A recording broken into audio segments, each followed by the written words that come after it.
Près d'une centaine de personnes se sont retrouvées, place du 8 mai, samedi 7 décembre, pour participer à la marche contre les violences faites aux femmes, organisée par la ville de Rezé.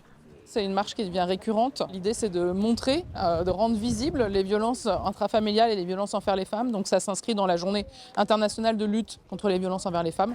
Et c'est une action reuséenne pour rendre visible le sujet, en parler et faire venir les Reuséens et Reuséennes pour les mobiliser, voilà, pour toujours dénoncer. Même les plus jeunes étaient mobilisés, comme Margot, 10 ans, qui a convaincu sa famille d'y participer avec elle. J'ai vu l'affiche et puis je me suis dit que vu que je suis assez, je suis contre les violences faites aux femmes parce que je trouve ça pas juste.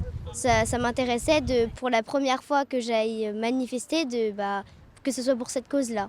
En 2024, les violences faites aux femmes sont toujours un sujet d'actualité qui mobilise les citoyens. C'est quand même inadmissible qu'en 2024, on soit réduit au fait que les femmes sont encore obligées de se battre par rapport aux violences. Il y a de plus en plus quand même de cas de violences familiales, conjugales, partout, dans les entreprises, en tout. Ça commence à bien faire. Hein.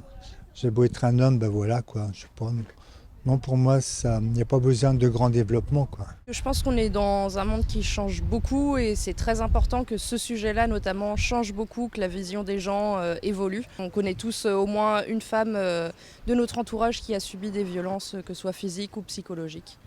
La marche s'est étendue sur près de 4 km sur des axes passants pour être visible, avant de terminer au château de la Classerie, où des violentomètres étaient à disposition. On les a distribués avec le Rezé mensuel et on les propose ici à l'accueil de la marche.